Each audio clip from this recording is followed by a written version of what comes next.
Welcome back to Perkins Pipes. You may notice, if you're a careful watcher of this channel, that I'm wearing the same shirt and the same hat that I was in the last video. And in a way, this video kind of continues from that one, which is why that is. It's not exactly a part two, but it does continue a little bit from that previous one. This time, however, we've got the classic Peterson Professor, one of my absolute favorite pipes. Love this big, beautiful Peterson Professor. As always, you know what I'm going to say. Let's get this guy lit. Let's get to talking.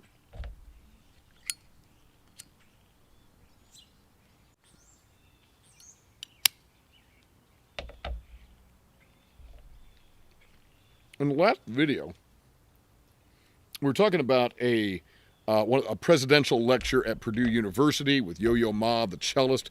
You may want to go back and check that one out. Such a wonderful experience that my family had. Our daughter is still a student at Purdue, and we had gone up to campus for this presidential lecture series.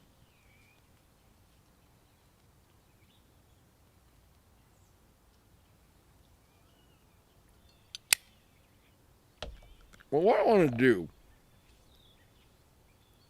is, a little bit of tobacco there.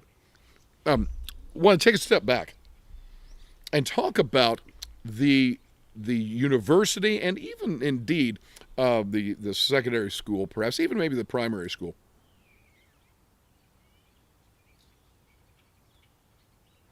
As an environment for learning and experiencing, just taking in wonderful things. Now, I've talked on this channel before, and if you watched, you know, I definitely don't believe that all learning has to happen in the confines of a school building, in the structure of schooling.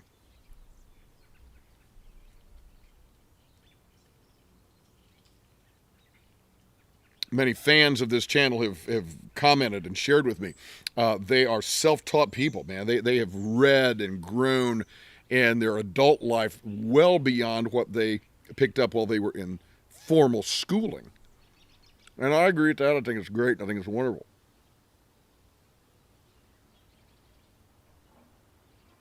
Nonetheless,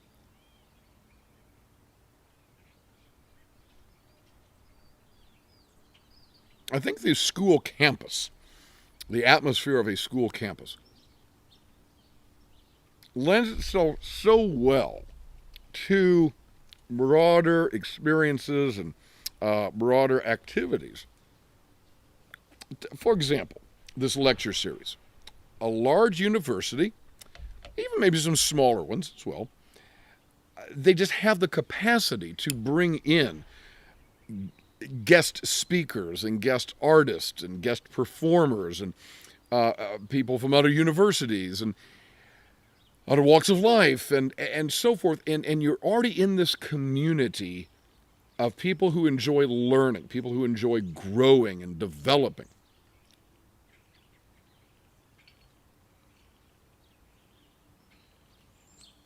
You know, the purpose of a good appetizer is, as the name implies, to get the appetite ready, to get the appetite, primed for the great meal that lies ahead.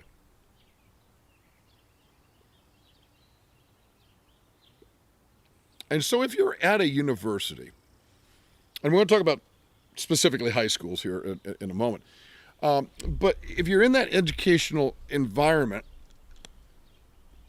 you're already primed for that sort of experience and that sort of exploration. And I got to tell you, my wife and I just love a good university campus. We love to walk around a university campus, and there is indeed a certain feel and a certain vibe, especially if the architecture is beautiful, if the lay of the land is beautiful. Really lends itself to thinking and feeling. And I remember as an undergraduate at Indiana University, and you're seeing, at the time of the recording of this video, this is, we're moving past the middle of autumn here in Indiana, and you see some of the leaves have come off the trees.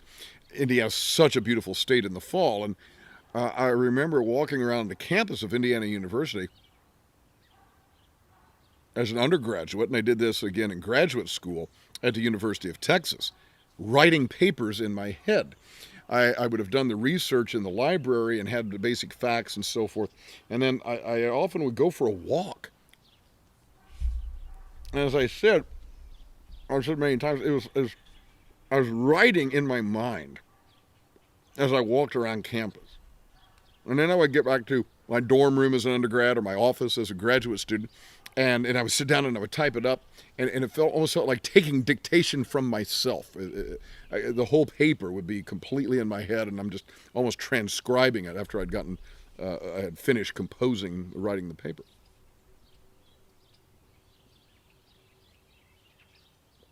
There's just a certain feel to a good educational institution. And like I say, a good institution is capable of bringing in so many different things. You'll often find Broadway touring companies that come to universities, opera companies that come to universities.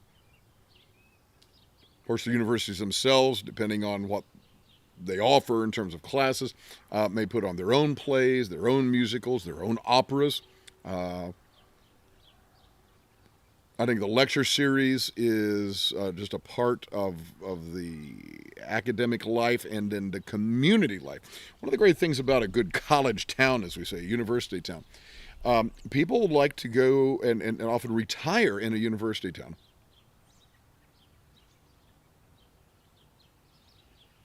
Pace might be a little bit slower. You don't have to go to the big city to have wonderful cultural experiences, because those things will come to the university. And so as you're living in the town, boy, you can take part in that. You can enjoy that. Or even if you don't live, but you live reasonably close, that you could travel. And I know there's so many great things on YouTube. Hey, there's Perkins Pipes on YouTube, right? But there is something about actually sitting in a lecture. And again, I think especially as an adult, you're not in the classroom on a regular basis, as you may have been as a student. But you still like to learn. You got a different perspective on learning, and you listen with a different ear. You've got your own life experience through which you are filtering the things that the speaker is talking about. You're making your own connections, relating things in much different ways than you may have as a student. And so one of the things I would encourage you to do, if you don't already, and we're going to ask about this at the end, but take advantage, if you are anywhere within driving distance of a good university,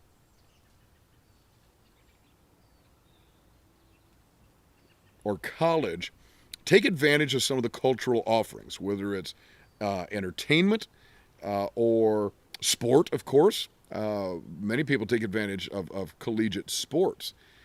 But also the lecture series, right? Visiting guest speakers in different areas, and maybe it's your area that you studied when you were in college, or it's an area that you just want to learn about. And for nothing else, makes for a nice evening out. Maybe make for a nice date night.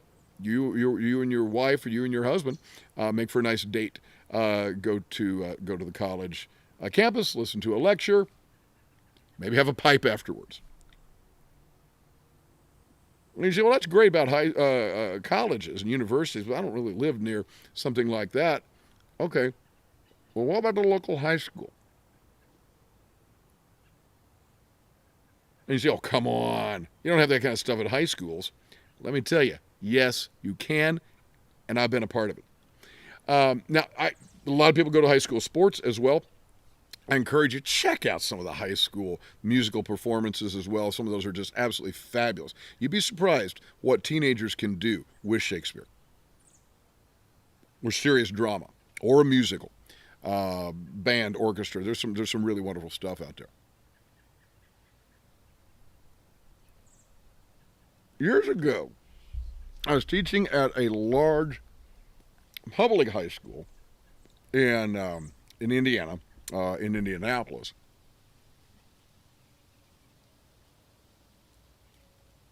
And in addition to teaching Latin, I taught a class called Theory of Knowledge. I may have mentioned it on this channel before. Taught it with another friend of mine. She taught some sections, and I taught some sections. She was primarily an English teacher. I'm a Latin teacher. Theory of Knowledge is a required course for the International Baccalaureate Diploma, which is a very, very rigorous high school diploma.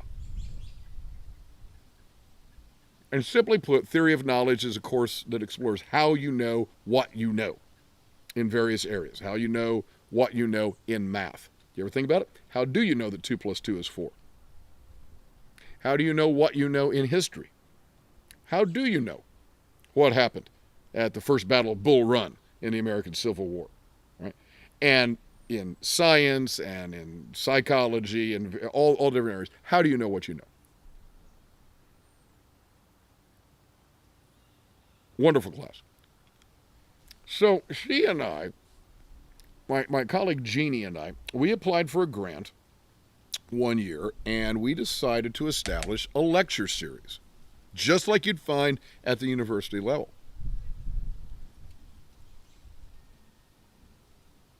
Now, we didn't have as much money to work with, so ours was much more limited in scope. We did one lecture a year. And we'd bring in some scholar in some particular area. This individual would speak to our Theory of Knowledge students in the afternoon. We'd usually pick a couple of juniors and a couple of seniors to then take this guest out to dinner. So all of us would go out to dinner. Some students would have the opportunity to interact with this scholar. Then this individual would come back in the evening after dinner and give a second talk that was open to the whole community. And that was really, really important. We wanted to make it open to the community, just as you would have at a university.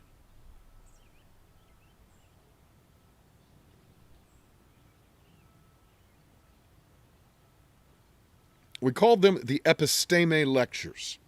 Episteme being the ancient Greek word for knowledge.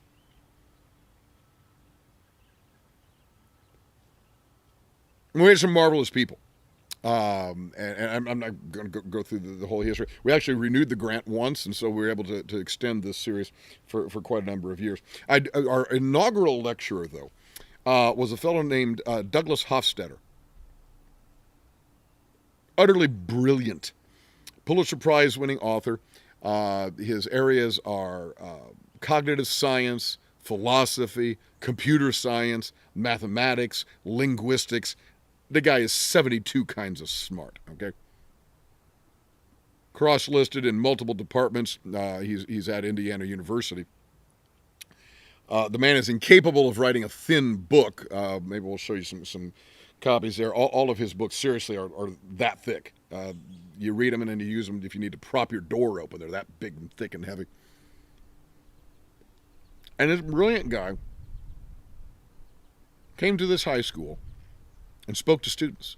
In the afternoon, came back and spoke to the community.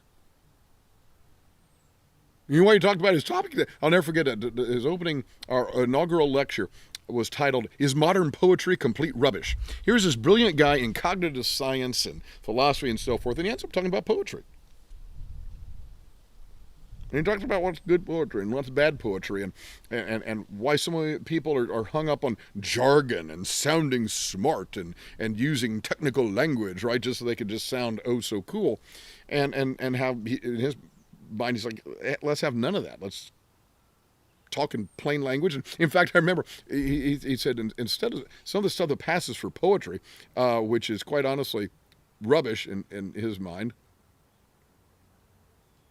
he says, you want a better piece of poetry? Try Surrey with the Fringe on Top from the musical Oklahoma. And he was serious. He was serious about that. I want to put a bug in somebody's ear. I don't know who it is. I don't know who's listening to this who maybe needs to hear this. If you have any contact with high schools, if you're a principal, a teacher, yourself, custodian, secretary, school nurse, coach, maybe serve on the school board, whatever, just an interested community member. What would it take for you to start a lecture series at the local high school? It doesn't have to be anything big. Like I said, we did ours once a year. It was an annual event, but it was a cool thing. And it brought a little bit of the aspect of the university to, again, people who might not have had access to that unless they lived really close by. So I think schools are wonderful. I love schools. I've been my whole life in schools. And I think schools and universities are wonderful, not just for the direct classroom learning, but for the abundance of experiences that you can have at universities and at high schools and in and around such places. So I got a question for you.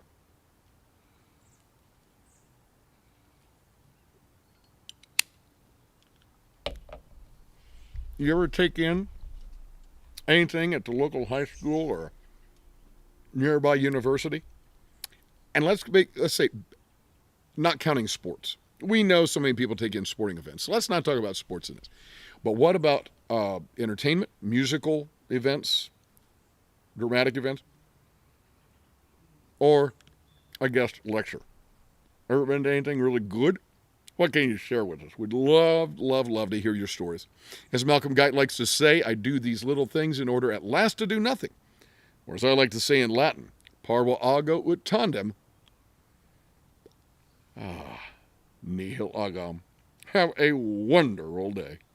There was a man